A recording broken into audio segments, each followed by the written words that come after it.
Okay, welcome everybody to our third workshop, our third infusion workshop. Today we are going to reason, to discuss, to exchange some thoughts about the hot topic of adolescence. Before we enter in our discussion and introducing our rapporteur today, let me just mention today you are hosted by T-HAP Limited, which is a Cypriot company, is a consulting company for small and medium enterprises and for vet training. T-HAP is performing training for adults and youngsters, is managing a European project, and the topic and the focus which the company is forwarding in the last years is the topic of well-being. Well-being applied to the person, well-being applied to professional and professional development, and also well-being applied to community development. This infusion workshop is a series of meetings where we are focusing on well-being under different perspectives, and today we want to focus on the perspective of adolescents. Actually, the title is Adolescents, Schools, and the Zeitgeist: Is Prevention Possible in Adolescent and for Adolescent Youngsters? Let me just give you a couple of small rules. We are recording this meeting today because we will publish it as well on our website. So you will find it on our website as of tomorrow. We will give time to the two rapporteurs to give us a small, quick presentation to provoke us in a way, and then we will leave time for discussion, for questions. At the end, we will also have a quick questionnaire, 3 questions, which I would like you to address. So for us to have a feedback of yours and also to try to become a bit better next time. Having said that, let me introduce you to the two presenters. Miss Aimilia Markouizou Gkika is a psychologist, a family therapist, and her expertise on adolescent is related to the fact that she does intervention in schools, so working with teachers, students, and parents, mainly high school students, on the topic of prevention, any kind of prevention, but with a small focus on substance abuse prevention. Mr. Marco Schneider is a clinical psychologist. He is a psychotherapist, a family therapist as well, but in particular, he is the director of a master course on systemic clinic of adolescents. So absolutely expert on the age we are addressing today. I would say I have used already too much time for this introduction. I would leave to Marco Schneider the floor, so to listen to his presentation. Thank you, everyone, for being here. Thank you.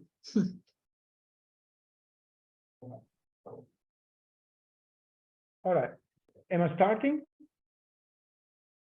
Yes. Okay, perfect. Good afternoon to everybody. Thank you, absolutely, Aimilia, for having invited me, and naturally Alessandro Carbone that organized this very, very interesting moment of presenting and discussion about adolescents and, as you said, prevention with adolescents. Building, let me say, prevention programs with adolescents. Okay, I would like to start, but before, just a technical question.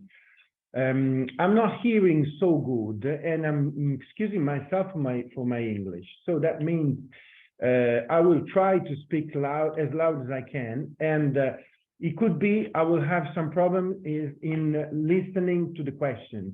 So maybe Irina or Alessandro too will help me to decodify the question. Absolutely, sorry, Marco, and those who want, they can write the question in the chat as well. Okay, so we can. All right, perfect. Okay, I think I have about 15 minutes, 20 minutes more or less. Let me see if it works, the sharing. All right, let me just know if you see my slides at the moment. We do. Yes, Perfect. Everything is fine. Let's go through this little presentation that talks about adolescents today, families, use and abuse of substances. I would like to focus my intervention in understanding which are the characteristics of our frame, social and cultural frame, because very important is to read, understand adolescents' behavior by understanding the surrounding, the social and cultural surrounding. Because if you do not do this thing, probably we are not understanding correctly adolescents' behavior, adolescents' emotions, and thinking about prevention program will fail if we only concentrate on adolescents and not in the frame. First thing, understanding adolescents' behavior. Well, according to us, thinking about prevention, effective interventions for adolescents cannot be separated, as I just said, by understanding the social cultural aspects that characterize our historical period. In particular, we live in a society called postmodern Western society that has specific characteristics that I would like so briefly to share with you and introduce. We have a lack of strong and stable values. Bauman talks so much about liquid society and liquid modernity, and we are full of relativism. This is a very important question. Second one, ideologies. We have a lack of them in the sense that ideologies, religious, political, social, normative, are the frame that gives sense to our behaviors, to our feeling, to our emotion, and to our problems too. And what we live at the moment is that society is built on private, small, cultural environment. And the ideologies and the values that are shared and accepted by the majority of the people are not so clear for the people in general. Other thing, we have less passage rituals than in the past. That means that the growth of our young generation is sees a lack of this ritual that points the different steps of the growth of the adolescent, in particular, the child and the adolescent. And that means that everything is a little bit more confused. Everything is a little bit more private. And so thinking about prevention is a little bit difficult than in the past, because it's difficult for the adolescents, for the families, for the operators to understand exactly where this boy or this group of boys is located into a social, sort of social and cultural and psychological scale of personal evolution. Another important thing is that everybody knows that social network and internet are becoming so more central in our everyday life. We live in a situation, in a social situation, in a society in which many critical social political events happened in a very few years. Like everybody remember economic crisis, terrorism, we just lived, the COVID, the war at the moment. So these are events that characterize the psychological feeling of the people. Go on. What does this situation creates to the people? Listen to this, that according to me is very important. Low predictability. That means that the world seems changeable, unstable, and threatening. If you mix this feeling of the people with the fact that we have no values, no strong values, and the society is so more liquid than in the past, it creates confusion to the people. We pass, of course, worse period than this in our history, like the First and the Second World War, just to make an example. But the difference is that now there's a combination between the feeling of the world that seems threatening, unstable and confusing, and the fact that we cannot count on strong values. Another thing is that we don't have normative and cultural points to refer to. As I said before, there's a prevalence of personal ideologies. The future is not so sure, and you cannot make programs of your life, of your work, of your studies in the long term. You just live at the moment, and it leads to mass, as many other authors said better than me. We live in a mass narcissism society. If we want to think about prevention, we cannot miss this question to consider. Well, we saw very briefly, I understand, the social frame we live in. We just mentioned the consequences to the people, and now we consider how children are regarded, especially by parents. We have to consider that children we can consider them very precious goods in which to take refuge and invest for parents' self-esteem. That means this is a difference between the past, in which, for instance, families had loads more children than what happens now. Children today are encouraged to stay at home and not to live on the road, on the street, to live the virtual rather than concrete life. So as rational parents, as they will not break in pieces, so that means children have to ration parents, and children have to ration parents saying, I'm not abandoning you. This paradoxically create more fragility and unconclusive situation in the children. Families to this situation, we have thought about this, and we propose you a classification of bad, negative family reaction when child, adolescents in particular, attempts to gain autonomy from the family. Family that, as I said before, consider children as a very precious goods.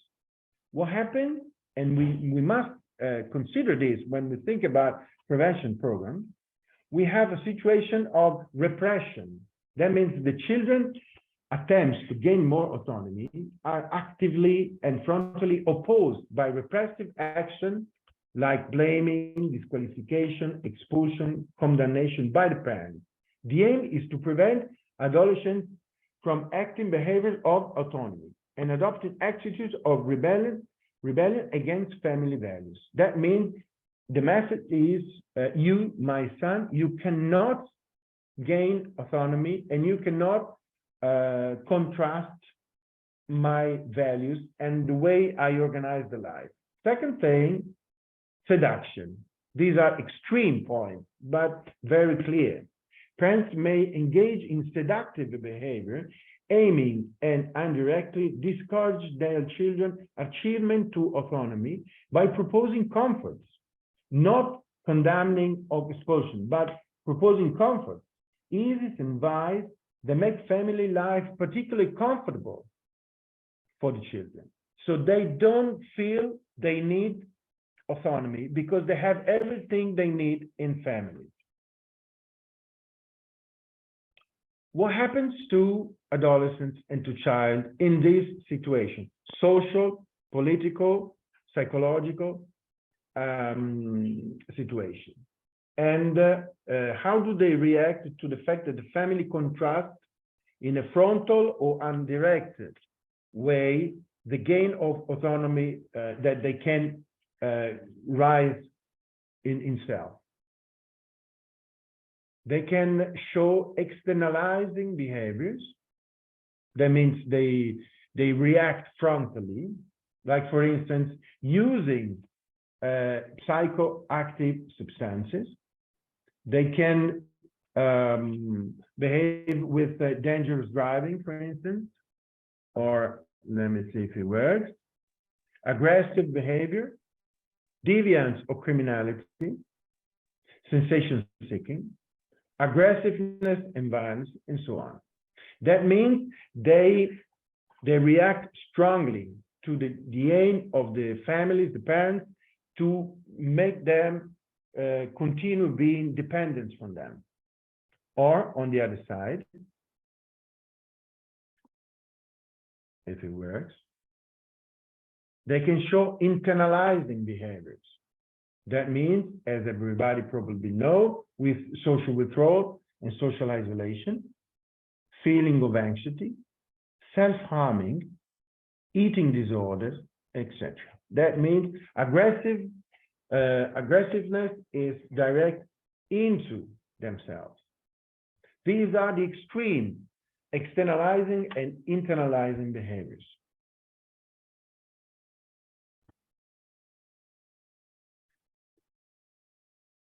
Now I want to point my attention in drug abuse.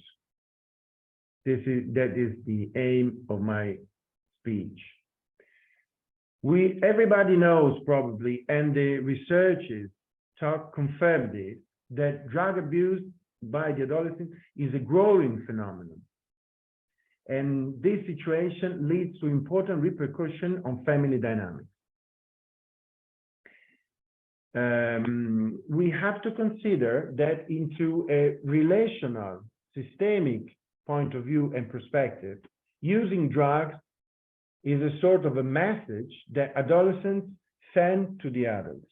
We must consider the use and abuse in particular of drugs as a message that the adolescents send to the adults. And this behavior, that means drug abuse, carries a specific function that if you think about a prevention program, you must consider. First function is self-care. Second one, let me say this, is socialization, growth, and recreational function. And the third one concerns to release or recall conducts. I just keep very few seconds to explain you this. Self-care function is the typical one that every every operator knows. That means substance is an attempt to relieve psychological pain, result from difficulties of various kinds, like adaptation, relational, personal, identity, etc. That means I use drugs and I abuse drugs to cure some pain that I feel. This is a more traditional function. Another one concerns socializing, growth, and recreational functions. That means that using drugs or even abusing drugs promotes socialization, contacts with the other, communication. That means that by using drugs, I keep in touch with other boys, other girls, other adolescents. Provides the feeling of being adult, competent, and brave. That means I'm stronger if I stand and I use drugs. And we don't have to miss this consideration that using drugs is a modality of recreation, entertainment, a pastime, an alternative of boredom. This is a thing that many times happens. The last function is the thing that I consider very important. It concerns the messages that adolescents send to the others.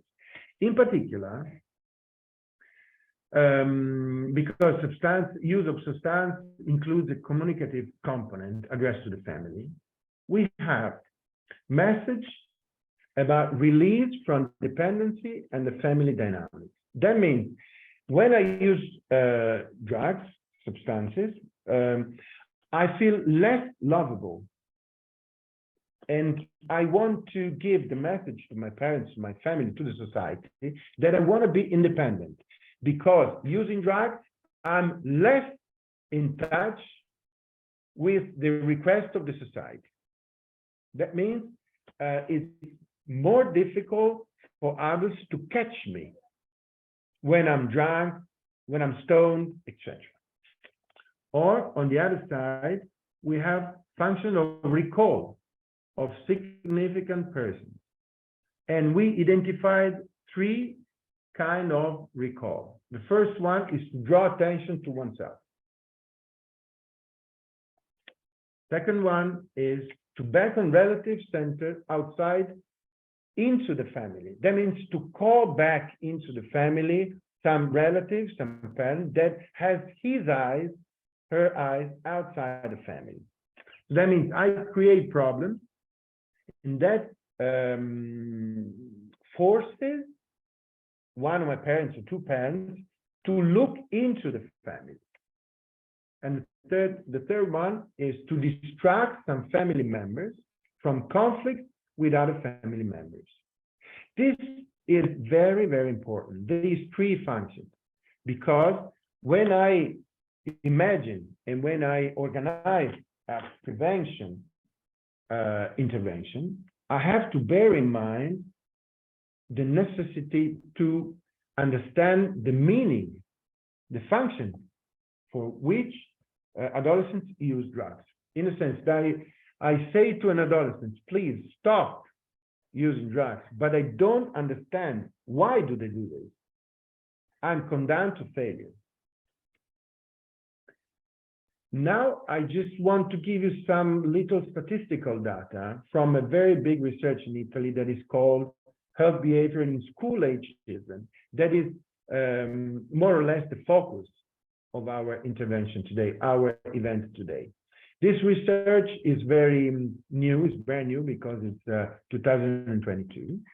And according to us, gives us very interesting elements to discuss. Use of substances.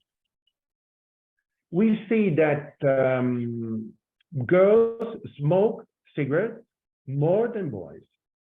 This is an inversion of tendency. And we see that at 15 years old, the consumption of cigarettes is higher than when the children are younger. And what happened is that in this period, from 2018 to 2021, has increased the smoke of cigarettes. Alcohol. In this case too, girls and boys use alcohol, drink alcohol at the same level.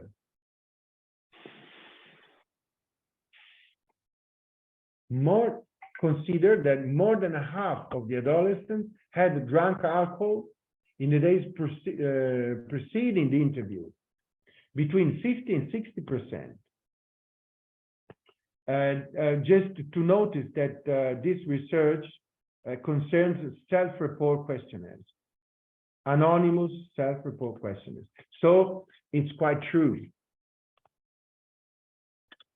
Another important is 16% of boys and 21% of girls claim to have been drunk several times during their lives. Inversion of proportional. Then normally we are used to consider boys as more users of drugs and alcohol. There's an increasing of acting dysfunctional behavior by girls. Cannabis. The results of this are not so convincing, according to me, because they are underestimated. In 2018, cannabis is consumed by this research, I don't agree with this, by 16% of males and 11% of females. According to me, these data are underestimated. And in 2021, there's a degree between 11% of males and 10% of females. That means adolescents use less cannabis in the last 5 years. Gambling is the only behavior that sees mainly males instead of girls. That it means 47% for boys, 21% for girls. And this behavior decreases from 2018. There was 72% males in 2018. That means this last year saw a decreasing of this behavior. Okay, problematic gambling is a very low part of the adolescents. 45% for males and 2% for females. Let's see this, probably not surprising data. Level of high perceived well-being. Girls perceive low well-being than boys. That means girls have more problems, less feeling good than the boys. We have some data. That means, well, lots of data like that. Even the level of average well-being is also worse in female. At the age of 15, 32% of girls feel quite good instead of 74% of boys. Was more or less the same in 2018. And it has to question us about the COVID, economic crisis, war. That means we don't see differences between these 4 years. Level of perceived health. Males are stable between 2018 and 2021. Female decreasing. That means in 2018, at 15 years old, 90% of girls felt healthy. And in 2022, 78%, 76%. So there's a decrease. Girls, even in this case, feel worse than in the past and than the boys. Medication intake. Stable values between 2018 and 2022. That means there has been no increasing because of the COVID. Girls, 76% have taken medication in the last few years. And the male are, and the boys are situated at 53. High level of satisfaction. Even in this case, girls feel worse than boys. This is a data important when you think to who give prevention programs. I'll take just a few minutes more to say this research, very important in Italy, said that who consume drugs also consumes other things, such as alcohol, junk food, and leads an unhealthy life, little sport, little exercise. That means there's a positive correlation between use of drugs and consuming or other substances and having healthy life. Let's see in which, how it goes. Regarding to adolescents of 15 years old in Italy, we can observe that 30% are healthy and do not consume, 30%. 40% do not consume, but are sedentary. That means 70% do not consume drugs of adolescents. 13% consume but play sports. And 40% consume and have an unhealthy life. That means that we have, if we want to think about prevention programs, we have to move these 14% in the third category, in the second category, or ideally in the first category. I'm ending to the end of my presentation. Family communication, it's better with the mother than the father. In Italy, it happens like this. The father normally think outside the family, live more outside the family. And we saw that in families of young people who smoke drugs, there is worse communication and consume higher in family where, and the consumption is higher in family where positive parental figure or reliable parental substitute are missing. That means probably, I give you this idea, we have to involve fathers. Of course, to create more occasions to improve communication, but to involve fathers. Another one, the optimal family. I'm arriving.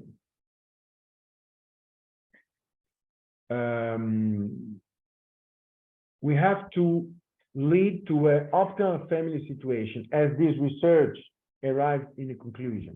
Involves balance, the presence of not excessive goal, eudaimonic goal related, well-being and motivation toward adolescence. Goals are very important to motivate adolescents. And the request, the pressure of the families many times are important as a cause of using drugs. As I told you, because using drugs can be a self-cure attempt to difficulties in adolescence. And it can happen even because families have lots of pressure and they expect more, they expect a lot from the adolescents. And the goal must be present, of course, otherwise adolescents feel boredom, but not excessive, otherwise they feel anxious. Using drugs can be, keep going on talking about the expectation of the family. Using drugs can be a way to feel in another way brave, courageous, strong, and adult. Can arrive to a conclusion in which our society is a liquid society where strong values lack, strong moments of passage in our growth are too much private. And so it's difficult in a social way that an adolescent can say, now I made a step. Even, you know, if you think about the first job you get. Now it's very difficult to have a job. When you finish the school, you don't get old for this. You don't get adult because you have to study a lot and you don't have many occasions to show your value. And so what happens is that you feel weak, you feel still too young, you feel still a child. And so using drugs is a way to feel a little bit better, to cure this pain, to feel better with yourself and with your friends, and to show how strong you can be. Like the hangover, as everybody knows, is a way to show strength in adolescents that feel inside so weak and so fragile. So prevention, just to close my little intervention, must consider this social characteristic we have, the fear that families first, followed by the society and the adolescent, you experiment about the present and the future, and must give occasions to the adolescents to show how strong and how important they are. Prevention must be, according to us, and this is the message we want to give to start the conversation. Prevention must not to cure, not to focus on weakness, but just to create occasions for the adolescents to give and to show how strong they are. I leave you just with the last example, COVID.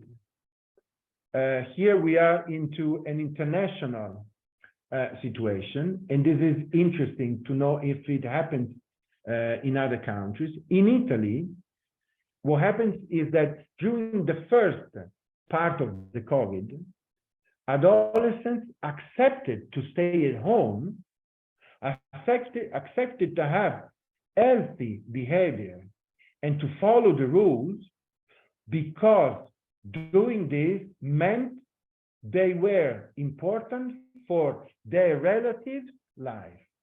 So they have a role, they had a position. Their behavior related positively with the life of some other people. So they felt they had a big responsibility. Many, let me say, the totality of the adolescents in Italy followed this, and they felt they were important, and their behavior mattered about the life of the society. This is what prevention should try to create, according to me. Give rules, give importance to adolescents. Thank you so much. Marco, thank you very much, because you gave us the picture of the contents, a shaky context for a shaky age in our life. You gave us also, first of all, some features of what is the phenomenon, how does the phenomenon look like, and finally, I think the most important is what is the meaning, what is the message, why are adolescents getting into use and abuse of substances, and also what prevention should take care of. So I would hand over now the floor to Aimilia Markouizou, who is actually working on the prevention with adolescents. So we are eager to listen to what you are suggesting.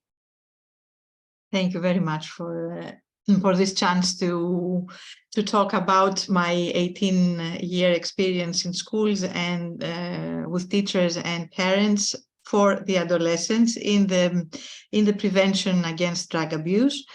I'm very happy because thank you, Marco, for making all this fantastic presentation, because it gives me an excellent opportunity to use a lot of your points. A lot of your points are going to be pinpointed in my presentation as well, which is going to be more at hand information through my experience with adolescents in schools and with teachers and parents. So can I have the first slide, please, Irina? Okay. So when we talk about prevention in general and prevention of drug abuse, we first of all have to keep in mind the following, that prevention is a process. It is a dynamic notion, dynamic term. It happens during our whole life, and it's also long-lasting, lasts a lifetime, probably. So it is not something we do now, we finish and we are okay. Now we dealt with adolescents and we are fine. We have to keep on moving. It is positive. It is a positive process. It is never negative. It has biological, psychological, and social determinants, some of which have been very nicely depicted in the presentation of Dr. Schneider. It has different beginnings according to the situation. In other words, prevention is not the same in everything. For example, in a school where there is a lot of violence, the interventions are a little bit different than in a school that, in general, violence is relatively handled, or there's not that much violence. You have to make different moves in order to act for prevention. I will be more specific later on. And also it works by increasing mainly the protection factors and reducing the risk factors. In our presentation, for me, a risk factor would be this need of the parents to keep, let's say, the adolescents at home, and a protection factor would be their love and their sometimes they really want to see what's going on and how to help the adolescents move on. So increasing this part and reducing the other part. For example, I just gave an example. Can I have the next slide, please?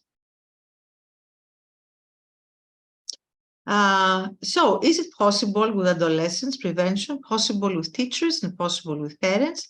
Let's see a little bit what's happening in the adolescence from from another angle. When you go, for example, to do prevention in a school, if you are a teacher, or when you do prevention at home, if you are a parent, what are you faced with? Next, please. School home realities. You will notice that I put school and home together because, first of all, because teachers and parents work together towards the adolescence. Secondly, because teachers have a parent-like quality for adolescents, although they hate that, but this is what happens, or on a psychoanalytic point of view. And also because a lot of the moves they have to make, both teachers and parents alike, are very similar. So adolescents, what happens with adolescents? When you go into prevention in school, in adolescence, they have a short attention span, cannot focus for long. This is a problem probably also because of the internet, because of the social media, of lack of there's a discontinuation, and there's also a lot of distractions and a lot of interesting things they find also on the internet, so they are not able very much to focus. So their attention is not there. It shifts very easily. They switch off the moment an adult starts talking to them. They switch off. If I start saying something, they switch off. They don't want to hear anything. Are negatively predisposed towards any attempt to teach them or preach them by definition. You should know, let me explain to you. They do not, they know everything, they don't want to know anything. Are influenced by the crisis, the school and family institutions experience because of the omnipotent internet and its applications, also because no adequate models for teaching and parenting are readily available. Remember the postmodern Western era, the liquid modernity, which only the theory of chaos can actually tackle and explain, that also Markouizou Schneider has mentioned. And the fact that there are no normatives, there are no values. Actually, we will see later on that there are how parents react to the values. But adolescents feel this complete chaotic situation, and they're influenced by the crisis. In the school or family hierarchy, they experience a certain kind of disempowerment. So in order to make up for this lesser position, they want to take control, be independent, be someone, get a higher status, which by definition, they don't have because they're not adults. Teachers and parents tell them always what to do, control them, give them grades, give them goods or keep them away from the goods. So they are in a lesser position. So in order to feel someone, like, for example, the example that Marco gave with the COVID, in the period of COVID, when the families actually were relying a lot of adolescents, or we rely a lot on them with regard to the technology, to make our life easy. Adolescents have a lot of power on this level. They are on top on this level. So we see also how these dynamics change. Next, please. In reality, what they want to be heard, understood, and accepted the way they are, in order to do it also for themselves, because they are not able to do it themselves. They have very low self-esteem. They don't believe, despite the fact that they govern the world, sometimes they feel like that. Deep down, they have a very low self-esteem. They are not adults yet. They have a lot of things to face, different than the previous generations. They know that, for example, say, what am I supposed to study if I'm going to find a job? And if I find a job, am I going to survive, or I'm going to be by the age of 35 with my parents giving me small money to survive? This is a reality for a lot of kids right now. So they see the future. You cannot tell them a lie because they know. Adolescents are doers. They are motivated by actions, not words. So the to focus on that. Sorry.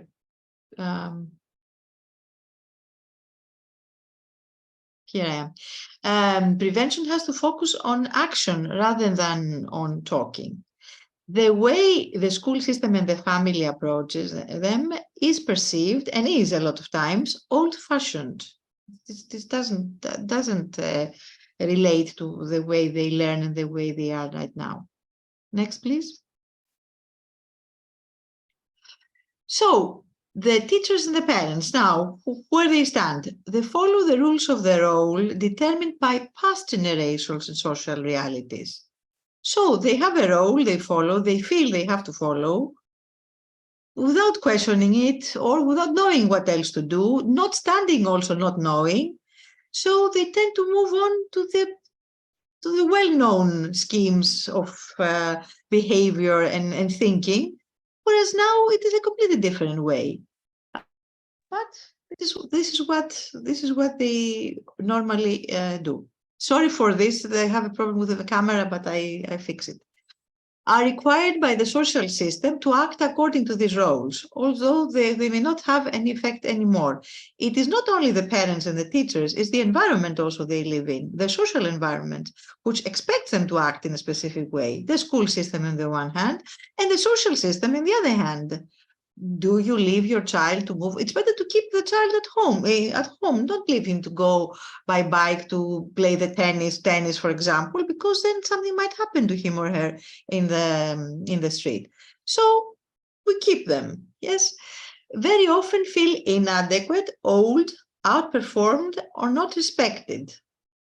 Because adolescents have all this tendency to make people feel that you're too old, outperformed, and not respected.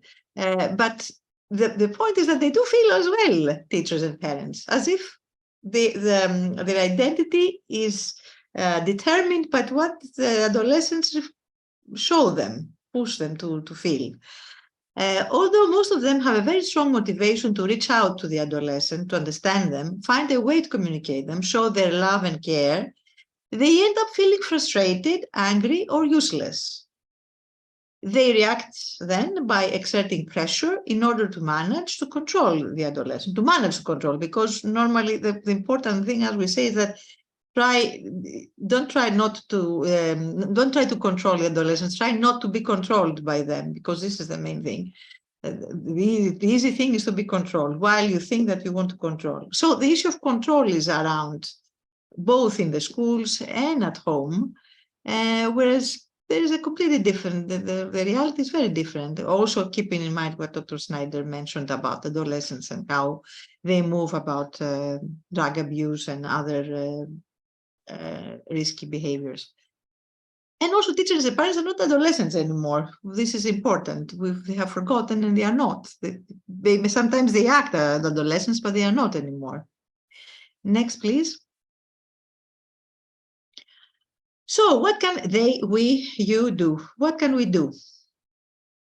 At school, if you want to be within the prevention scheme, the prevention era, if we want to do prevention, first of all, teachers should be ready to come out of a predetermined role of the teacher. You have to act differently, not only the way you have learned at school or in the university, but differently. Try to be different. Become a performer, an actor, a collaborator, a counselor, which is a big issue about this, a loving witness. And in order to do this, you have to work hard. In reality, people are not very much into it because for the teachers, they don't want to, because they're not paid, they're paid little and they don't want to work extra. So they say, I'm going to do my lesson and that's it. And it's the parent's job or the adolescent's job or the Ministry of Education job to change things, not me. This is the main defense they have, a denial, not wanting to be to be different, to move, to get out of their comfort zone. Obviously, in order to do that, you have to get some counseling. You cannot do it by yourself. Maybe sometimes you can, or sometimes you cannot. at school, you have to take seriously into account the reality, the previous reality that has been depicted so nicely, the reality of the adolescents. You cannot see a person, an adolescent there and expect them to be the way we have them in our mind. It's different. Whether we like it or not, it's different. And we have to take that into account. We can use vignettes, role play, group work, peer tutoring. For example, one thing of me using with adolescents at schools was to give a small script, not a script, they write a script about a story of someone who has taken drugs, given specific things, what kind of drugs, what age, what were the different situations at home and at school and in their life, and then make a role play, show it in some way. Yeah, adolescents were brilliant in that, brilliant, and they were able to do that within 2 academic hours and present it also to the class and also learn a lot about what prevention meant, because they knew everything. The answers were in their script, in their role playing, and definitely they were not bored. They were very motivated. So one way of doing prevention is by doing role playing and putting the adolescents in a position to perform and to create their own narrative, their own story. And a lot of times they were also saying, are we going to talk about real cases, fictional cases? And I was saying, you do anything you like, but you preserve the privacy of the person. And a lot of times they were talking also about people they knew. Another thing is, as a teacher, you try to surprise the adolescents. You have to, the element of surprise is important. You have to respect their expertise, but not lose yours, because we all have expertise. We all have our positive points. We have to accept. The collaborating style is to accept each other's expertise and go hand in hand in the future, not opposing, but getting together to share feelings, difficulties, strengths, and alternative ways of handling situations with other fellow teachers.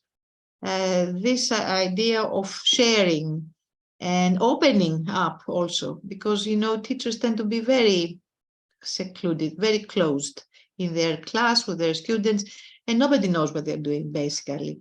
So in the way that if they have chances also to discuss and to share, this makes things better and adds to the collaboration and to the strengthening, to the reinforcement, to the empowerment of them in order to deal with the situations at school and to do real prevention. Please, the next one. Be appreciative. Also, Schneider mentioned that. Focus on strengths, small victories in you, in the teachers and the students. Don't focus on what goes wrong. It's very easy to think. You go to a school, it says, there is a lot of violence, and you fix with the violence, and then you try to control the violence. Instead of finding out, deciphering, what are the positive elements? Because there definitely are positive elements, but they are completely clouded, covered by the crisis events that appear, which also show that there are problems. So not everything is positive. It's not towards positive psychology. The point is to focus mainly on the things that work well and build on that. Remember your adolescence, how it felt like to the teachers. Okay, use technology, diverse modes of teaching, and your own experience to get maximum results. Be prepared to dig deep into the emotions. Adolescents keep a mirror to us. We cannot hide. We cannot tell a lie. We have to be really naked in a way, emotionally, with them. And in order to do that, a lot of people cannot do that. It's not very easy. We have to be able to be supported before doing that. Because sometimes we don't tell the truth to ourselves, let alone to the students.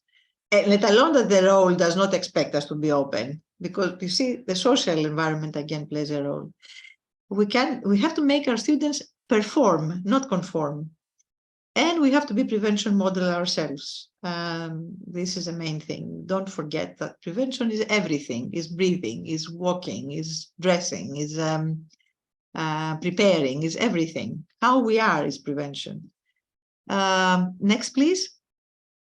At home now, you will see there are a lot of similarities in the both roles. Sometimes they are repeated, some of them are different. At home, we have to be ready to come out of the predetermined role of the parent. Again, we have to think differently what the parent means. Become a performer, an actor, a collaborator, a counselor, a loving witness to take our child's side, but not just cuddle him or her. See also the reality, what is right and what is wrong, and work hard. Get some counseling in order to do that. Take seriously into account the reality of our adolescent. Try to surprise him or her. Respect expertise, but do not lose ours. And share feelings, difficulties, strengths, and alternative ways of handling situation with other parents. All these require parents to move out of the comfort zone and out of this narcissistic way of dealing, not only narcissistic, but also seductive way, as Schneider mentioned, of keeping adolescents near. It's very easy also because we have a lot, as parents, we have a lot of tools for that. We have experience, we have resources, and we can be very seductive. And sometimes when, in order not to be like that, we have to move, we have to become a little bit different, and we have to follow what I mentioned before in order to detach, because adolescents have to detach, but we have to detach as well. And sometimes things are pretty unconscious, I think. Next, please. So something else we can do is be appreciative, focus on strengths, small victories again. Remember our adolescence, how it felt like, because adolescence is the same period. The things that go through the adolescent goes through is similar, but we tend to forget. We use technology, diverse modes of relating, and remember that you have run much longer than him or her. This has to do with the sense of feeling empowered, the sense of feeling strong, despite the difficulty of being a parent nowadays, to feel strong in our position. I think this is important. Be prepared to dig deep into our emotions. Adolescents keep a mirror to the parents as well, not only to the teachers in front of them. And it's important as a psychological way of dealing with frustrations and of the psychological reality, because the adolescent by definition has a very loose identity. The identity is finalized this period. Therefore, he needs a mirror to see outside him in order to internalize this mirror to himself or herself. And what is out there can be internalized, but also is pushed to be clear so that he can internalize afterwards. So this is important as an element of also helping adolescents grow. We have to make our adolescent perform, not conform, to act, not to react. So whenever there's a desire, as Massimo Recalcati says, when you see in the adolescence the desire, the chance, the opportunity to feel strong, the opportunity to feel, I know, I'm saying, I know, and I'm going to do this and this. I think about doing this. Whenever there is a desire, which comes from them, not from the parents, maybe you should do that. It's very easy for us. I do the same with my son. It's very easy to do it. You don't want to do this. But you make a phone. It's very easy. The difficult thing is to keep quiet. Try to slide into all the rest of the things we have suggested, and wait also a little bit. Do some self-control. In other words, be prevention models ourselves. Thank you very much. Okay, thank you, Aimilia, for that. Thank you also for the very practical, though quite challenging hints and guidance on how to be preventer in terms of adolescents abuse and deviant behavior. It's time now for questions. I see there are 2 questions in the chat, but I would like to give priority to the live question if someone of you has a question. Otherwise, we move to the next ones. So please, those of you who want to ask a question either to Marco Schneider or to Aimilia Markouizou Gkika, open your microphone, ask the question, and we'll see who will be answering them. Question or any reaction, any comment, any maybe a case supporting what we just heard?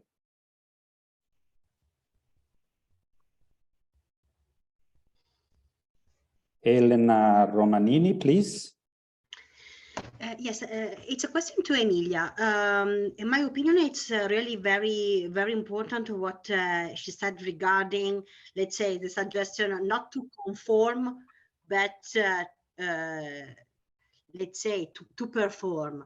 It's not so easy to understand. So I can understand the overall concept and the suggestion, but I can be asked you to do some more examples for because let's say it's really a key suggestion both for teachers but also for parents, and of course each parent, I think it's on a daily basis continuously involved in this in facing this challenge, to support but not to be invasive, or in any case to be present but trying not to be too much present, in order to make, let's say, each adolescence to develop its own personality, its own way of being, and making his or her own experience. So a clarification, some more suggestion regarding this combination of keywords. Thank you. Okay, Elena. Well, the first thing that comes to my mind is, first of all, parents are everywhere, are strong, are there by just being parents. So this is something you cannot avoid. You have it, comes with a package. So you have to think that the adolescent being with you as a parent, by definition, experience you are strong. So this holds true. Second truth is that adolescents have to conform anyway, because we all have to conform to rules and situations. And if we want to also have some reality testing, we have to conform. The point is not to be made to have the ability to see that we have to conform, because we all conform. So it's one thing to say, but you have to do it because I say so. Another thing to say, yes, listen, you are 15, you have to study, because what you do is you go to school now. Later on, you will do other things, but now part of what you have to do is study. But this, it might be as a controlling element, but through the relationship with the child, applying some of the principles we mentioned, can become more perform rather than conform. You see what I mean? And also, I think each parent with each child has a different way, and each child is not the same. You know, maybe your child is different than mine, and maybe needs a different approach. And each parent also is not the same. I would say also that the important, if there is a case that there are 2 parents involved, also, you know, because Marco Schneider mentioned also, mentioned that the importance of fathers, which is very important, because then you have you loosen up a little bit the grip, because sometimes we touch the mothers and the children, we are very, very close, and the father is there to also to deal with this distance.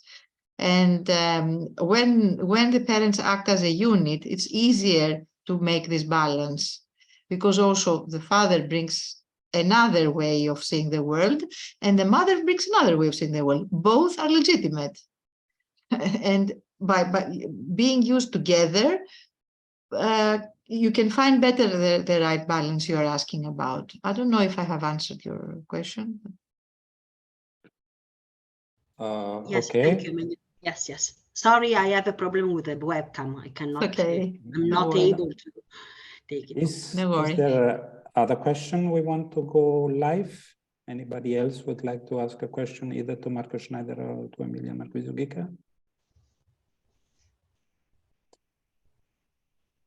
Otherwise, I'm going and I am referring to Marco Schneider at this point. Here we have a question in the chat because I see Elena Romanini has live asked the question she has written in the chat. So for Marco Schneider, there is a question which says, how can we guide from parents' perspective? How can we guide adolescents towards keeping a right balance and prevent addiction towards some substances without over-controlling or over-intervening in their private life? $1 billion question, but... All right, yes, thank you for the question. How can we guide adolescents toward keeping a right balance and prevention addiction without controlling or over-intervening into their private life? Very good question. Thank you for this. I will answer in two levels. The first one is a frame level, the contribution I'll try to give to this discussion. Giving, as Aimilia said several times during her very interesting speech, giving responsibility to adolescents, to our son, our children, means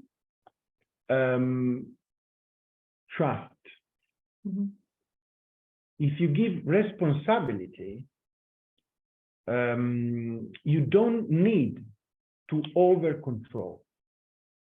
If you give rules to adolescents, if you give trust to them, if you give the space to experiment life on the street, if you give them a frame with consequences if they go over this frame, but inside the field, you let them act and experiment, you don't need to over control, because you make adolescents act and not react. That means, how can we guide adolescents? I say, interesting, the word to guide, the verb guide, because I always say we are in the same boat. So thinking to guide adolescents probably contain part of the difficulties. Aimilia said, let adolescents act and not react, and feel differently, not be locked into stereotypes. I absolutely agree with this.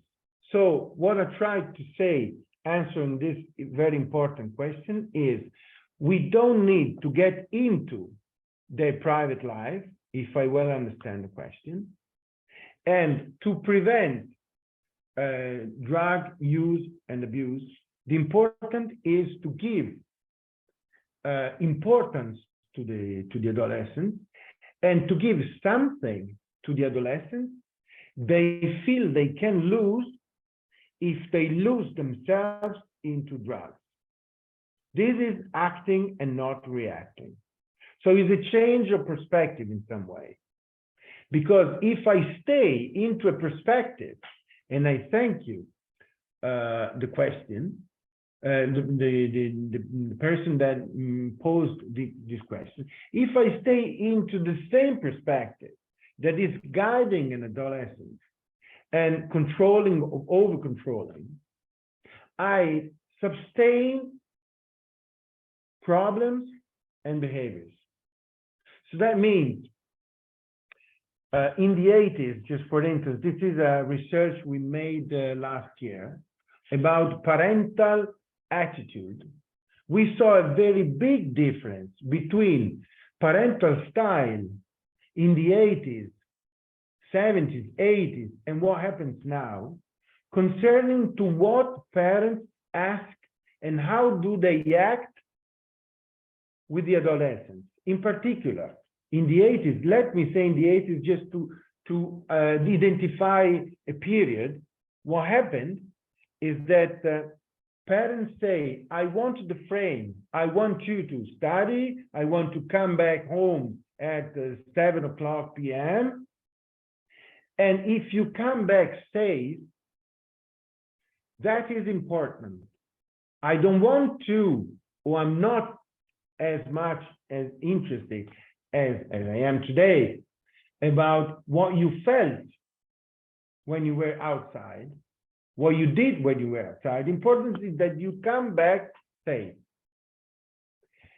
Many questions about this parental style, of course, but it let adolescents act and not only react. What happens now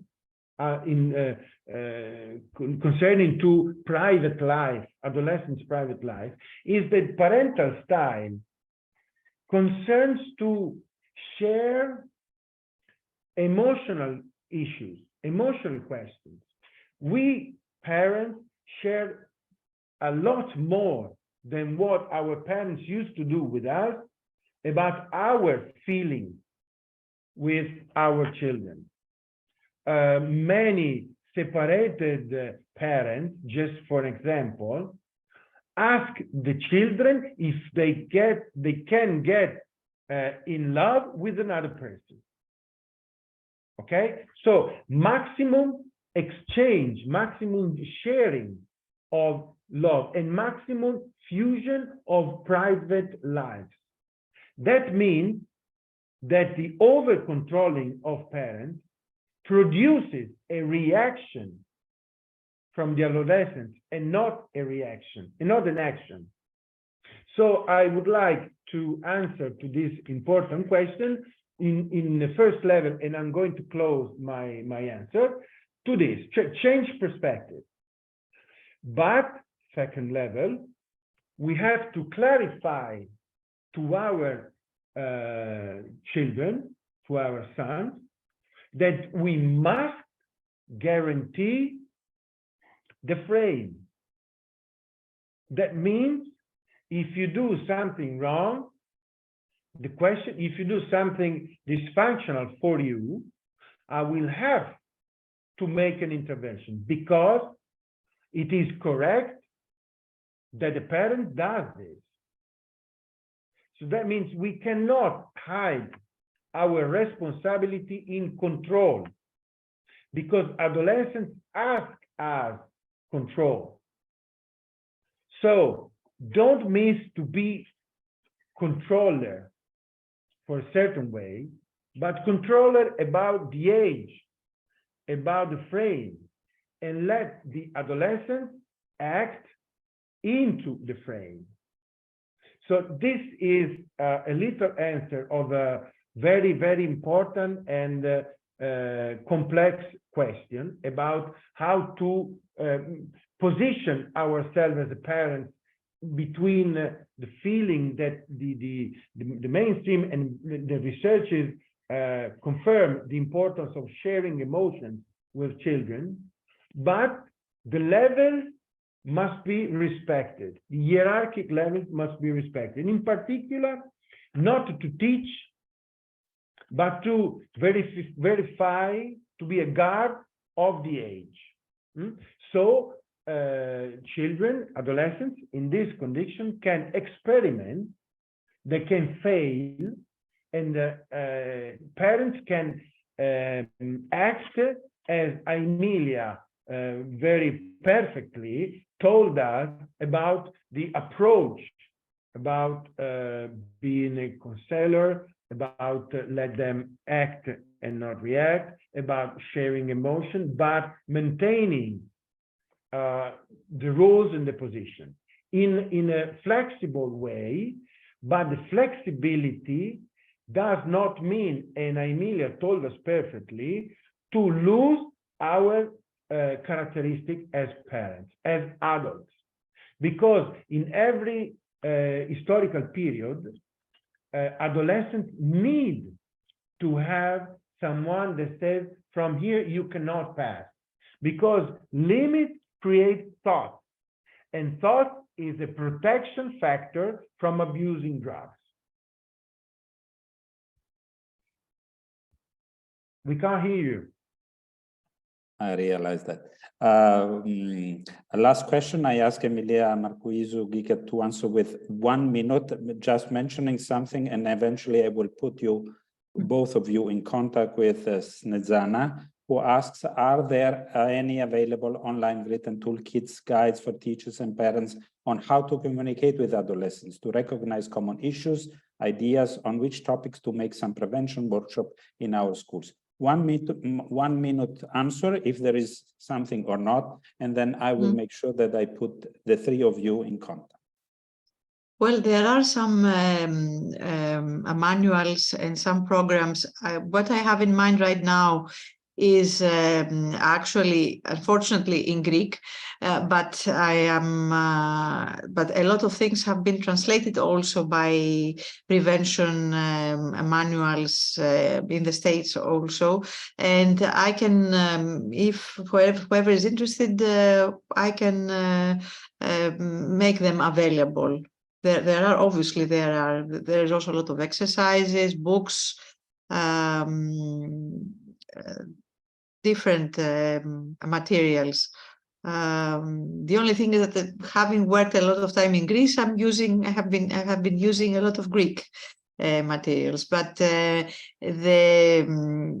can provide you some, definitely.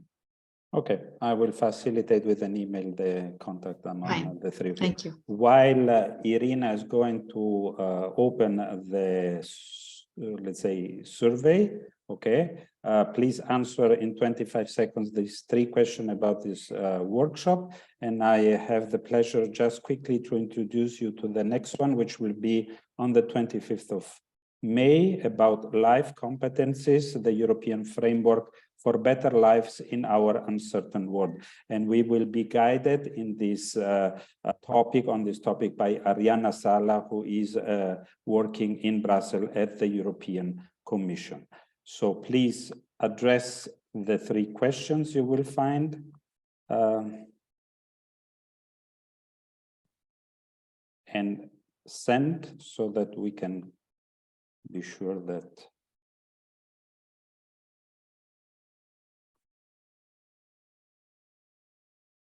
okay, and in the meanwhile, I will thank both Aimilia, Markouizou, Gkika, and Marco Schneider for their highly competent communication and sharing, and at the same time, sufficiently, let's say, prêt-à-porter for teachers and parents in order to understand a topic which is definitely quite challenging and very complex, and we have seen it.